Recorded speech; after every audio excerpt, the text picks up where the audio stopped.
Welcome back, reality designers, to another deep dive. Always good to be exploring the fringes of possibility with you. And just a quick note, we want to let you know that our usual host, Denny Van, will actually be back next week. Ah, right. Where's she off to? Well, apparently she has quantum jumped herself into a complete new kitchen remodel. Decided her reality needed a serious aesthetic upgrade. Huh. A bold move. Let's hope she landed in a timeline with the right tile choices. That can be tricky. Definitely.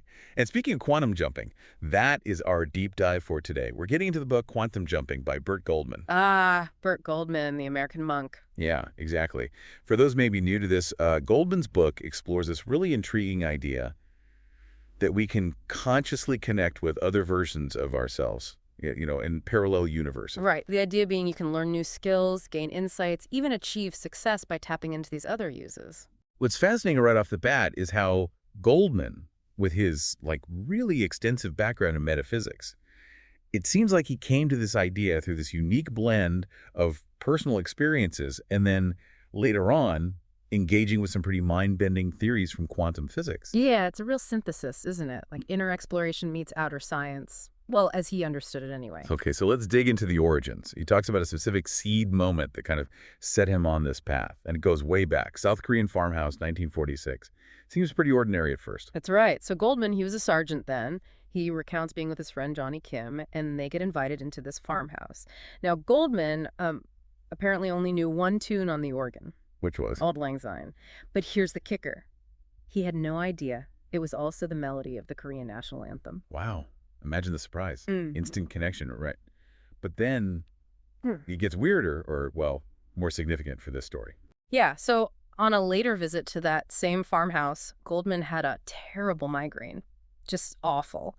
And the old man of the house, who happened to be a mudang, that's a Korean shaman, well, he simply passed his hand over Goldman's head. Yeah. And the migraine just vanished. Gone. Whoa. Okay, that would definitely make an impression. You'd think so. This seems to have been a really foundational experience for him. Opened him up to the idea that there are, energies and forces we don't fully get, and they can directly impact our physical state. And this led to more explorations, right? He mentions Hawaii, a kahuna. Exactly. He delves into Hawaiian shamanism with a kahuna there, and then later becomes a student of Paramahansa Yogananda, exploring yoga, meditation. So you got this young guy experiencing traditional healing in Korea, that ancient wisdom in Hawaii, the yogic practices. It's like he was collecting puzzle pieces of esoteric knowledge, almost like he was being guided. That's exactly how he frames it. He talks about these early experiences with energy manipulation, chanting, different kinds of meditation, hypnosis. And he felt this growing intuition that it wasn't random, that there was some underlying higher intelligence guiding him. And he connects it back to that Auld Lang Syne moment. He does. He sees that as the first little nudge. And the shaman healing his migraine really solidified the potential of these, well, less conventional approaches. Okay, so fast forward decades later, we get to the actual birth of the quantum jumping concept.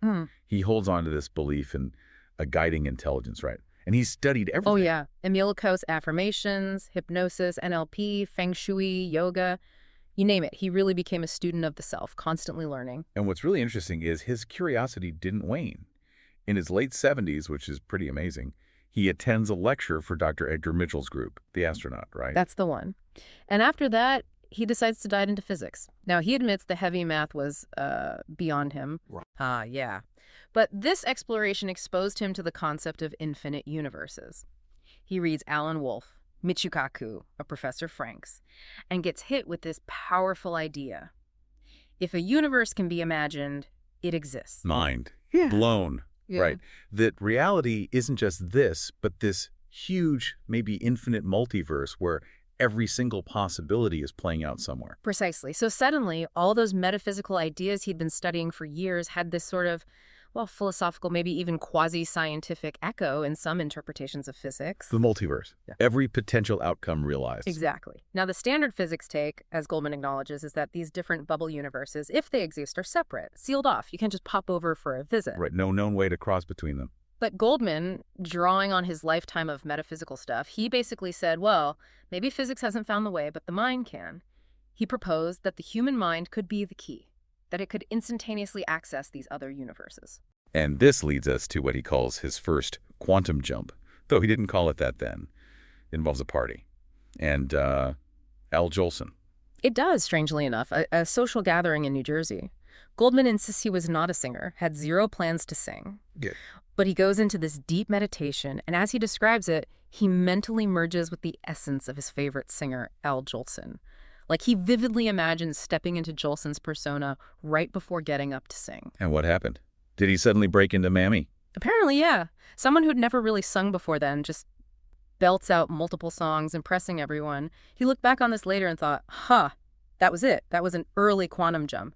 Tapping into the rhythm of another self. Rhythm. Okay, let's talk about that. That seems key to his theory. It really is. He suggests everything, people, projects, even things, has this unique energy field, a vibration, a rhythm. And successful people or successful endeavors just operate at a better, more harmonious rhythm. So quantum jumping, in his view, is like tuning your mental radio to pick up the frequency, the rhythm of a successful version of yourself. That's a great way to put it. Aligning yourself with the superior rhythm of one of your twin selves. Right. The twin selves or doppelgangers. That's the core mechanism, isn't it? Absolutely fundamental. The idea is infinite multiverse means infinite versions of you, exact duplicates, but they've lived different lives, made different choices. So they have different skills, different experiences. Exactly. And some of these twin selves might be total rock stars in areas you're just struggling with. So if I want to be an amazing photographer, the theory says there's a me out there who's already won awards. That's the idea. Or a you who's a concert pianist, or master chef, or fluent in 10 languages. And Goldman claims he used this himself, right? He shares some stories. He does, quite vividly. He talks about wanting to learn photography. So he consciously does a quantum jump, intending to connect with a photographer twin self he imagined living in San Diego. Okay, and what wisdom did this photographic genius impart? The first piece of advice was, well, a bit underwhelming. Just take a lot of pictures. Not exactly groundbreaking. Right. So Goldman did. Took loads of pictures, but they were just, ordinary. So he jumped again. He did, undeterred.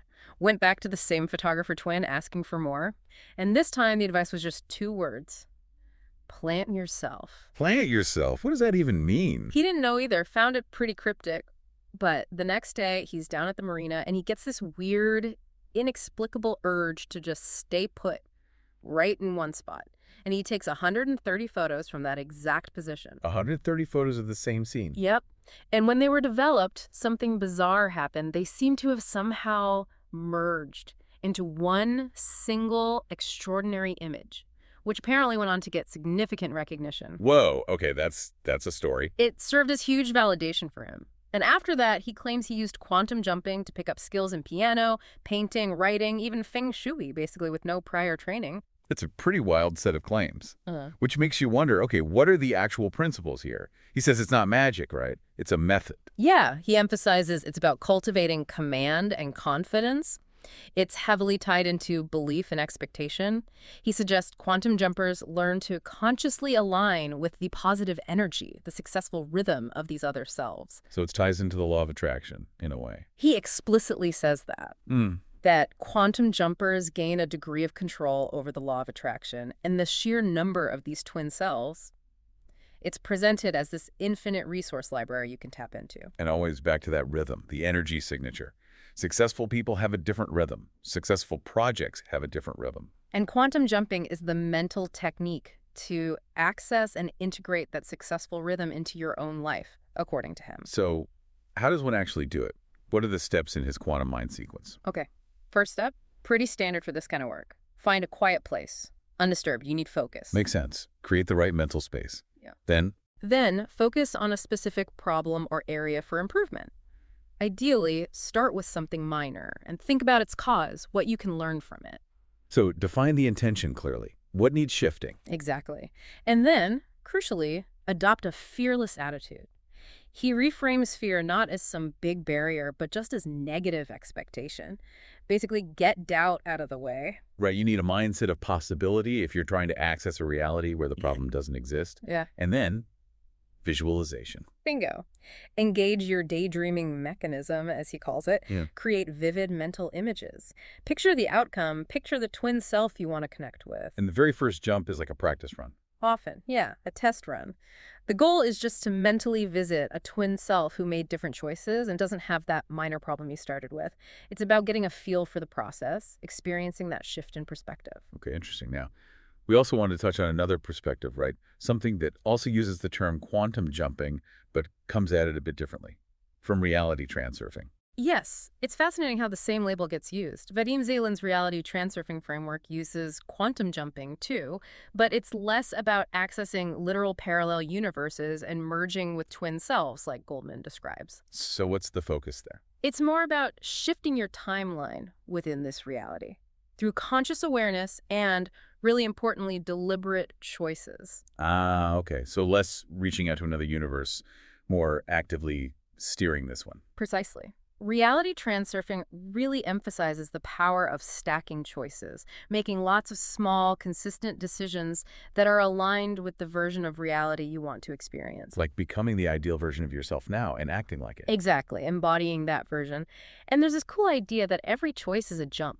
When you consciously pick one path, you're effectively cutting off countless other potential realities that could have happened if you chose differently. And these jumps aren't necessarily huge leaps. Not always. In this view, the quantum jumps are often the cumulative effect of all these micro decisions over time. They add up to a breakthrough. Okay, and transurfing also talks about pendulums. What are those? Right. Think of pendulums, reality designers, as these sort of energetic structures, thought forms created when lots of people focus their attention and emotion on the same thing. Like, Like persistent negative news cycles, big societal anxieties, maybe even long-running office dramas or family feuds. They feed off your attention. and they can pull you off track. That's the idea. They can subtly influence your thoughts, drain your energy, and keep you stuck in an unwanted reality loop.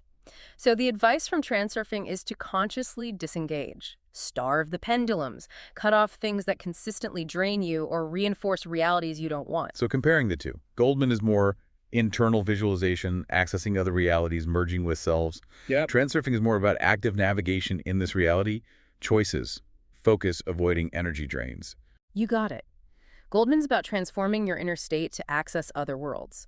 Transurfing is about transforming your experience of this world by making better choices, managing your energy, and basically projecting a different reality layer that the world then reflects back.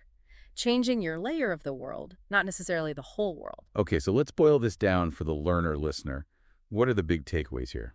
Well, from Bert Goldman, the really intriguing takeaway is the possibility that other versions of you exist with different skills and experiences. And maybe, just maybe, through focused visualization, you could tap into their successful rhythm to help you out. It's a powerful thought, even just as a metaphor, and from the reality transurfing angle. The most actionable thing there, I think, is the power of consistent, conscious choice. That small, deliberate actions stacked up over time really can shift your reality significantly. Plus, the really practical advice about identifying and avoiding those energy-draining pendulums, being mindful of where your attention goes. So ultimately, even though the proposed mechanisms are different, both perspectives give us a sense of agency, right? Empowerment. Definitely. They both suggest we're not just passively drifting through life. We have some say in shaping our experience, whether it's through exploring potential selves, like Goldman suggests, or through the focused intention of our choices and energy, like transurfing emphasizes. It challenges the idea that our limitations are fixed. Absolutely. It suggests the boundaries might be more flexible than we usually think, and that our minds, our choices, our focus, these are powerful tools. Okay, so to wrap this deep dive up, we've looked at Bert Goldman's quantum jumping connecting with twin selves and parallel universes. We've touched on the reality transurfing view, shifting timelines through conscious choices and energy management right here. We hope this has given you, reality designers, a good shortcut to understanding these pretty mind-bending ideas. Indeed. It's all about considering that maybe, just maybe, what's possible is broader than we assume, and that we play a bigger role in our reality than we might realize. And on that note, here's a final thought to chew on. Could the quantum jumps in your own life already be happening? With every single decision you make, big or small, conscious or unconscious, are you subtly shifting your path, jumping timelines, without even realizing it? A very compelling question to ponder. Makes you think about every little choice, doesn't it? It really does. So if this deep dive into quantum jumping has sparked your curiosity and you want to explore more concepts like this, definitely hit subscribe so you don't miss our future explorations. Yeah, we'd love to keep diving deep with you. And please let us know your thoughts. Leave a comment below what resonated with you. What questions does this bring up? We love hearing from you. Until our next deep dive, keep exploring the possibilities. One choice, or maybe one quantum jump at a time.